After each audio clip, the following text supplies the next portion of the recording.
नमस्कार फ्रेंड, स्वागत है हमारे YouTube channel Siddharth online update में। फ्रेंड, आज हम बात करने वाले हैं बिहार कार्यालय परिचारी भर्ती के बारे में। इसकी जो संपूर्ण नोटिफिकेशन है उसके बारे में बात करने वाले हैं कि इसमें परिचारी का क्या काम होता है। ठीक है, इसमें सैलरी आपको कितना मिलेगा, यानी वेतन आपको कितना मिलेगा, ये नौकरी आपकी अस्थाई है या अस्थाई है, यानी परमानेंट है या कॉन्ट्रेक्चुअल बेस पे है। ठीक है, इसका सिलेक्शन प्रोसेस क्या है, इसके भी बारे में हम आज यहाँ पे वीडियो में चर्चा करेंगे।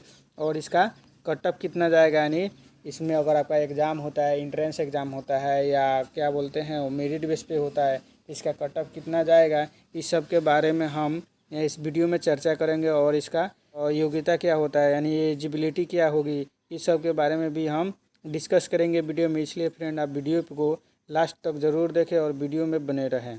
हम फ्रेंड बिहार सरकार के ऑफिशियल साइट पे हैं।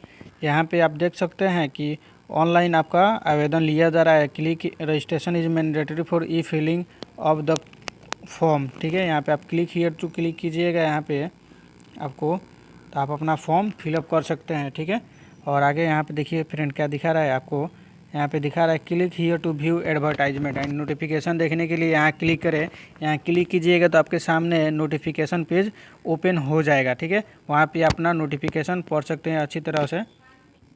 जैसे ही आप click here to view advertisement पे क्लिक कीजिएगा तो आपके सामने नोटिफिकेशन पेज ओपन हो जाएगा। यहाँ पे बिहार सरकार विज्ञान एवं प्रौद्योगिकी विभाग के जो विज्ञापन संख्या 02/2022 है, यहाँ पे आपको दिखा रहा है ऑनलाइन आवेदन प्रारंभ होने की तिथि 23/9/2022 है और ऑनलाइन आवेदन की अंतिम तिथि 31/10/2022 है। ठीक है, यहाँ पे फ्रेंड हम आपको बताएंगे कि इसमें क्या क्या आपका वो कार्यालय परिचारी में क्या क्या वर्क करना होता है और कैसे होता है इसका। ठीक है, यहाँ पे आपको फ्रेंड कार्यालय परिचारी में आपको ऑफिस बॉय की तरह काम ही करना होता है, जैसे कि पियोन हो गया।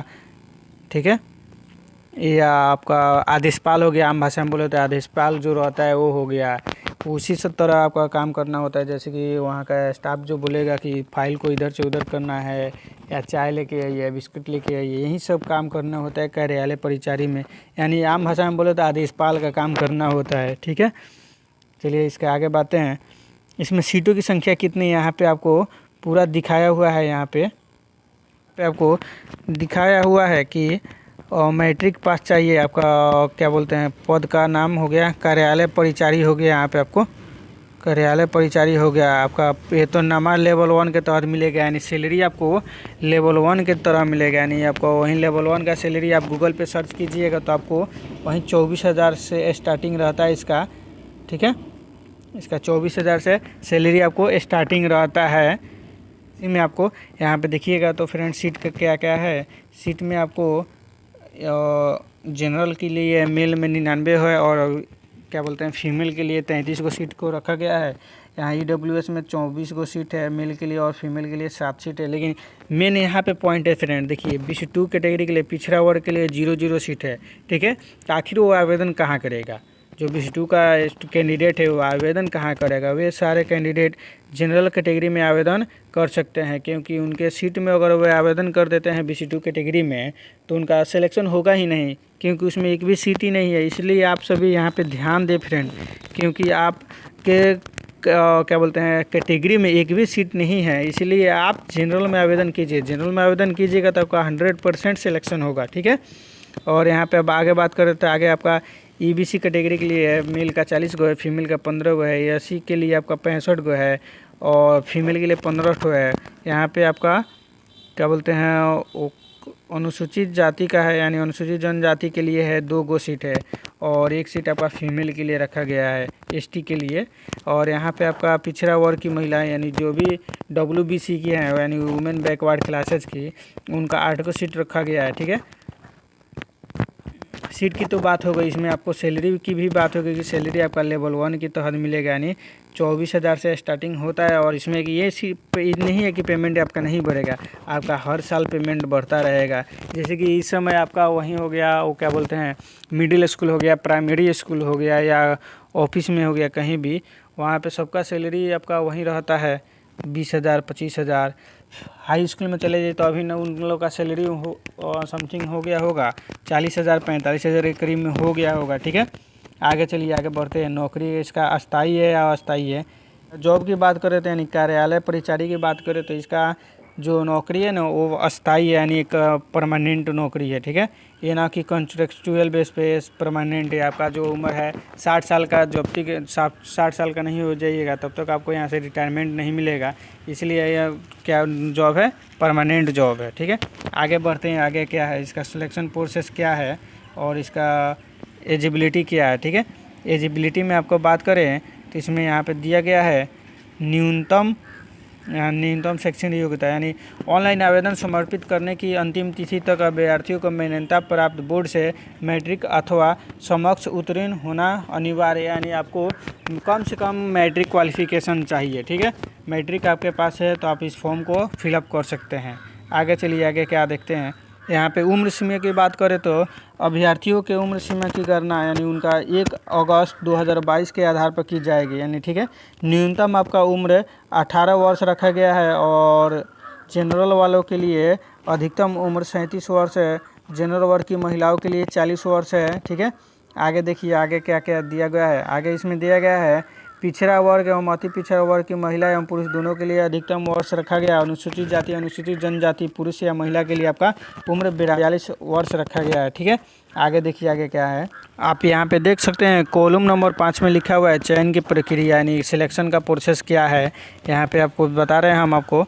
यहाँ पे पॉइंट नंबर 1 में लिखा हुआ है अभ्यर्थी के मैट्रिकुलेशन अथवा समकक्ष प्रमाण पत्र में प्राप्त अंकों के प्रतिशत के आधार पर मेधा सूची की तैयारी की जाएगी। यानी जो भी छात्र छात्राएं हैं जिनके भी आवेदन करेंगे, अगर उनका मैट्रिक में जितना परसेंटेज है, परसेंटेज के आधार पर उनका सिलेक्शन किया जाएगा, यानी मेधा सूची का निर्माण होगा। ठीक है, आगे देखिए आगे है यहाँ पे विश्व बैंक पॉलिटेक्निक।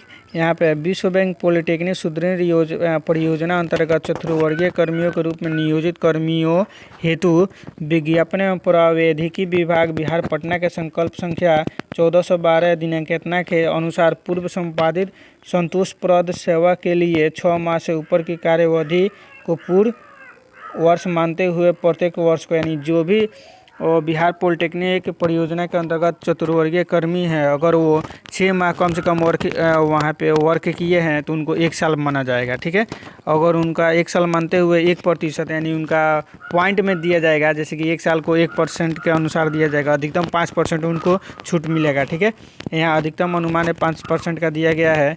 अनुरूप निर्गत प्रमाण पत्र काउंसलिंग के समय समर्पित करना होगा, यानी अगर वो काम किए हैं बिहार विश्व बैंक पॉलिटेक्निक शिक्षा सुदृढ़ीकरण परियोजना अंतर्गत चतुर्वर्गीय कर्मियों के रूप में, तो उनको अनुभव प्रमाण पत्र यानी काउंसलिंग जब होगा ना, काउंसलिंग के समय उनको एक्सपीरियंस सर्टिफिकेट प्रस्तुत करना होगा। ठीक है, आम भाषा में यहाँ पे फ्रेंड दिया हुआ है, आम भाषा में आप समझ सकते हैं, नोट में यहाँ पे करके दिया हुआ है। उदाहरणार्थ यानी उदाहरण के अनुसार यदि विश्व बैंक पॉलिटेक्निक शिक्षा सुदृढ़ीकरण परियोजना अंतर्गत चतुर्वर्गीय कर्मियों के रूप में नियोजित किसी कर्मी द्वारा 3 वर्ष कार्य किया गया है, यानी कोई वहाँ का कर्मी है, अगर वो 3 वर्ष काम किया है एवं उसके इस संदर्भ में यथा निर्धारित अनुभव प्रमाण पत्र, यानी उसके पास एक्सपीरियंस सर्टिफिकेट भी है 3 साल का, उसके लिए साथ ही उक्त अभ्यर्थियों का मैट्रिकुलेशन अथवा समकक्ष में, यानी उसके मैट्रिक में 7% है तो उक्त अभ्यर्थी का 7% प्लस एवं 3% कार्य अनुभव, यानी उनके पास जो अनुभव रहेगा 1 साल का, 2 साल का, 5 साल का या 3 साल का, तो वही अनुभव को उनको प्रतिशत में जोड़ दिया जाएगा। जितने साल का अनुभव रहेगा उतने साल का प्रतिशत जोड़ दिया जाएगा, उतना प्रतिशत हो जाएगा। यानी इनके पास 3 साल का अनुभव है यहाँ पे, तो इनका 3% को जोड़ दिया गया है। ठीक है, अधिकतम इनका कुल 63% हो गया इनका। ठीक है, और प्रतिशत प्राप्तांक मानते हुए मेधा सूची का निर्माण किया जाएगा, यानी इनका 60% मैट्रिक में था, 3% इनका एक्सपीरियंस से मिल गया, यानी इनका टोटल 63% हो गया। इनका जो मेधा सूची बनेगा यानी मेरिट लिस्ट बनेगा उसमें इनका 63% ही दर्शाया जाएगा। ठीक है।